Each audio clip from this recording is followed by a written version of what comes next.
Hey guys, I just wanted to talk to you real quick about something that's happened to my sister recently, and it's probably happened to some of you out there as well. So I just wanted to pass this along. She got a call from the caller ID read Apple Incorporated, so naturally she thinks it's Apple. So she answers the phone, and the guy says, "Hey, I just wanted to let you know that your passwords and all your information has been compromised. All of your Apple iTunes accounts have been broken into, basically, and we just need to get some information from you." And she started asking what were they talking about, where, etc., because she's got that two-layer or two-level authentication or whatever it's called, where as soon as you try to sign into your Apple ID, Apple account, it actually sends you a message and you have to enter the code in order to go any further. So anyway, the guy said it was somewhere out in Africa or something like that, and she said, "How in the world did they do that? And I haven't gotten any notifications." And he said, "Well, they're very sophisticated." Then he continued to ask her questions, but then he said, "Hey, are you online now?" And she said, "Yes." So she went over to her laptop and opened it up, and all of a sudden this dude pops up on her screen, and it really freaked her out. Fortunately for her, she actually screenshotted the this guy's business and everything. So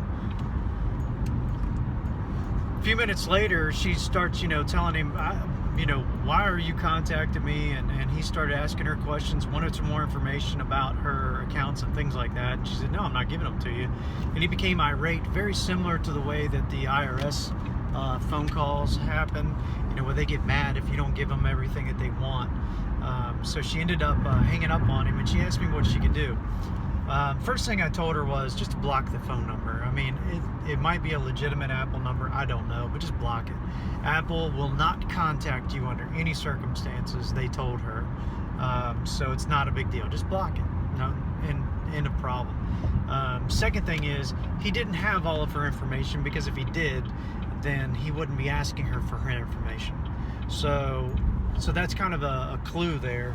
We call in the law enforcement world anyway. It's a clue.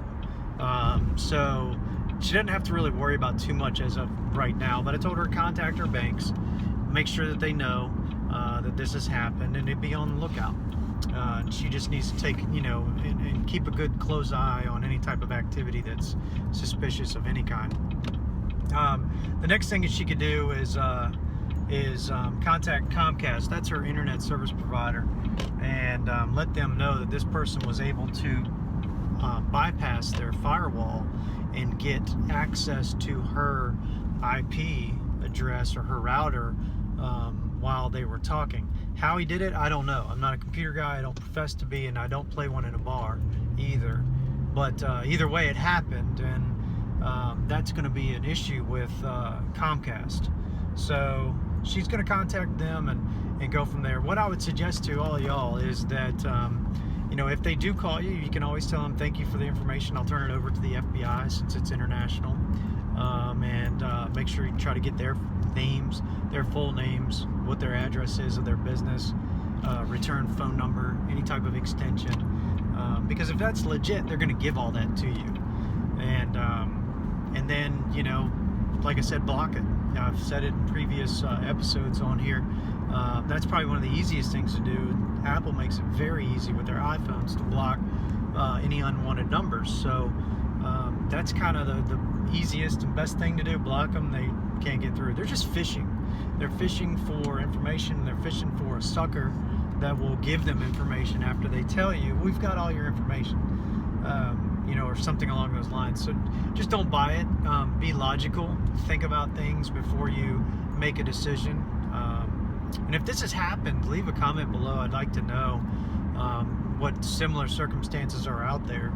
I am a police officer, but honestly, chasing these guys down on the dark web is next to impossible. And unless it's a horrible, horrible crime, nobody's going to spend the money and the resources to try to track them down, because they could have 3 different locations attached to their IP. So they could be in Africa 1 second and connect somewhere up in Russia, and then connect somewhere in